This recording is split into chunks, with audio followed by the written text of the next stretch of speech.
pain for a man is one of the most important elements in becoming successful. Batman is Batman because they killed his parents. If they did not kill his parents, he would not be Batman. You're supposed to suffer. You're supposed to take that pain. The worst thing that can happen to you as a man is you live a life with no pain in it. To be born into a rich family and have a nice, easy life and be given money, and you not have to go to the gym and not have to train because you have bodyguards and sit around like a fuck up. You're going to be miserable and unhappy and a drug addict buying prostitutes. You're only going to have women who adore you. You're only going to feel confident in yourself and feel happy when you've been through hell and come out the other side. The pain is required, and you'll often notice that people who are better than you are people who have suffered more than you have suffered. So the person who is waiting for you, he requires your motivation. It also requires huge amounts of pain. So when bad things happen to you, do not sit at home and lament. Do not feel sorry for yourself. Instead, look in the mirror and say, thank you, God, for giving me one of the ingredients that is needed for the chemical concoction that is going to turn me into a superhero. Because pain is an extremely important one. In fact, it's one of the most important ones for a man. Everything is war. All of it. Sitting in the commute without losing your patience is war. Trying to find a way to escape your slave job is war. Keeping your wife happy and your children inspired is war. Training to become stronger than before is war. It is all war, and it cannot be avoided. And I'll tell you why it's war. Because war is two opposing sides trying to achieve the same goal. Two opposing sides want the same land or the same influence over X land. And the car you want, the Ferrari, you're not the only person who wants it. The reason it's so expensive is because others people want it. The girl you want, the beautiful woman, everyone wants her. It is war. It is competition. Everything about life as a man is war. It is conflict because you are competing against the other men who want it the same, which is why discipline is such an important thing, which is why you must take the pain and add it to the concoction to become as formidable as possible. Life is war. This idea that you can go through life as a man and avoid war is probably the biggest mistake that most men make, because it is impossible for you to achieve anything significant without war. Running a business is war. Running a hotel, running a restaurant, running an online company, it's war. Training is war. Life as a man is war. You need to wake up and view it exactly as what it is. Everything I want, other people want. Everything I desire, other men are trying to get. This is a war, and I must outcompete them. That is the best possible mental model you can have. Even in jail, it was a war for who could stay most calm.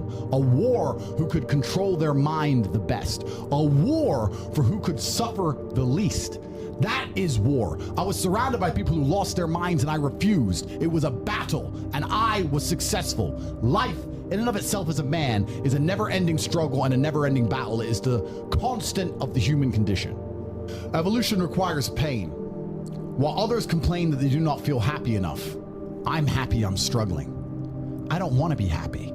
I want to be great. This is the beauty of life as a man. Do you understand? I don't care. I'm happy to be struggling. I wanted to fight. You wanted to win. I wanted to fight. That's the difference. You're concerned with winning. I wanted to just fight. And we're fighting. That is the beauty of life as a man, to be great. If you concern yourself only with being happy, you are once again acting like a female or a child. Happiness is fleeting. It doesn't even matter if you're concerned only with the hedonism of happiness. You're going to drink alcohol and go to parties and go to festivals and take drugs. I want to be happy. Who cares? I want to be great. I want to be great all of the time. And let me ask you a question as a man at home, genuinely, truthfully. Would you rather be a loser who's always smiling, a happy loser, or would you rather be a stressed winner? Because I'll tell you something about winners. Most of them are stressed. We are stressed. We're stressed. Putin is stressed. Genghis Khan was stressed when his messenger turned up after a 4-week ride with updates from the battlefront of Iran. I'm sure he was stressed by what he read. Even if it was very good, even if it all looked fantastic, he started to feel stressed. Okay, well now maybe I need to go to Iran. How long is it gonna take me to get there? Maybe we need to send more horses. Maybe we need to colonize Iran. He felt stress because the beauty of life as a man is to be great. So you have to sit here and ask yourself, do you want to be a happy loser that's insignificant? Nobody knows you exist. Women don't respect you. Men don't respect you. Nobody cares if you live or die, but you get to smile all the time. Or do you want to be one of the most important people on the planet with a little bit of stress I am brilliant because I've decided to be brilliant. And if I have to sacrifice happiness to be brilliant, then that's fine. You know what the great thing about it is? You know, it's amazing what God gives, how the whole world becomes full circle. If you stop caring about being happy and you start caring instead about being great, guess what you end up being? Great. Along with great. And you know what? Yeah. Happy. You end up happy if you forget about happiness and try to become great. You will never be successful if you're concerned about being happy, so forget about it. I like to consider myself a wise old man, and I'm trying my best to encourage and instigate a revolution amongst the youth where men take absolute self-accountability and they believe in themselves and they take responsibility for absolutely everything. As a man, you are most formidable if everything is your fault. If it rains outside and you get wet, that is still your fault. Can you control the rain? No. Could you have brought an umbrella? Yes. You need to blame yourself for all things, the good and the bad. And by doing this, you take absolute self-accountability, which allows you to build a mental model in which you will find solutions, 1. 2, avoid trouble, because you know that anything bad happens to you is your fault. And 3, be the most fearsome competitor possible, because we're living in a very competitive world nowadays amongst the elites. The people who understand that you're living inside of a fish tank are trying very hard to get out. And you have to make sure that you can outrun some of them if you want to escape. It's an age-old adage. If a bear is chasing a group of people, you do not have to be the fastest one. You just have to be faster than the slowest. The slowest person is going to die. So as long as you're ahead of the majority of people, you stand a very good chance of avoiding slavery. Being a powerful man isn't always about furious anger and instilling fear. As enemies attempt to attack your energy and lower your vibration, understand this: power is untouchable. Power may notice, but it doesn't care. Sometimes power is simply not giving a fuck. Being a powerful man isn't always about furious anger and instilling fear, meaning sometimes it is. You need to retain the capability to instill fear with furious anger. A man who cannot do that is not a man. It is one of the cards you need to have in your deck. However, more often than not, when you're in a true position of power, you will play the alternate card, which I'm describing here as simply not caring. How can you not give a fuck about things? Well, I'll tell you how. If you're filthy rich and you have a strong network of people around you who you trust, and you have a good family, and you have beautiful children, and you have women who love you, and you have beautiful supercars, you live with your best friends in a compound, you have armed guards, and you're proud of yourself, and you're strong, and you train hard every day, and you're monumentally successful, and all of your dreams come true, and if you want something, you can instantly snap it up. You want a Pagani, you want a Bugatti, you want a $25 million apartment, anything you want, you buy. It's very easy to not give a shit about the opinions of people who don't have one fraction of your success.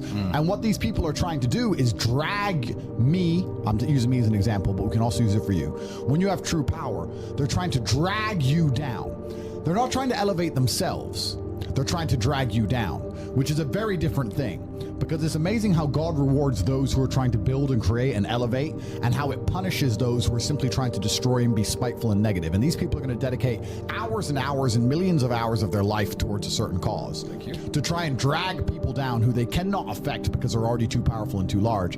And they're wasting their own human experience, and they're not progressing or advancing themselves in any way. They will stay brokies, and we will stay rich forever. So the lesson here is that you need to get to a position where ignoring people is a move in which you're guaranteed success. You can ignore people completely and they are benefiting you, and that comes from a position of power. And I think a lot of you at home right now, you may not be in our position, but if you're already working hard, you're already going to the gym, you're already training, you make sure that you're getting as much muscles as possible, as much money as possible, you're dedicated, you don't sleep in, you don't waste your time, you don't smoke weed, you don't play video games, you're focused on trying to become fantastic as a person, you can just ignore that girl. That girl who broke your heart or cheated on you, just ignore her. The most powerful move you can make is ignore her. Yeah, you could yell at her. Yeah, you could try and make her scared of you, blah, blah, right? That's not going to work. The powerful move is just to completely ignore her, because you're on your ascent. She is likely on her descent. She likely has no intention of improving herself, no intention of becoming richer, no intention of becoming better looking. Time is against her. As she gets older, she's going to lose her looks. You're going to continue your ascent, and she's going to have to watch you for the rest of her life be the man that she could have been with that she's no longer good enough for. The best thing you can do is simply ignore her. That is the powerful move. And it's the same with also men. It's not even a gendered argument. There's men who want to be your friends right now, or who wanted to be your friend. and they did something wrong to you. And if you're on the right path doing the right things, karma, God, the universe, whatever you want to call it, is going to teach them a lesson for simply failing to be a good person to you while they had the chance. But when you have a whole bunch of money, you take care of the people you love.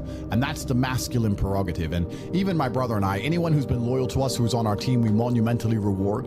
And everyone who ever displayed cowardice or sold us out or made mistakes massively regrets it, because they see how well we treat the people who are close to us. If you lack somewhere, excel somewhere else. Counter your weaknesses by honing other capabilities. If you're ugly, become filthy rich. If you're poor, be as strong as an ox. Life is unfair. The primary focus of your energies is to balance the books. And there's two different ways you could interpret that. You can, obviously, increase the attributes that you are lacking. If you have the ability to train, because a lot of people don't. Some people are born without arms and legs, but you, with 2 arms and 2 legs, are sitting at home jerking off the Pornhub, flabby and fat.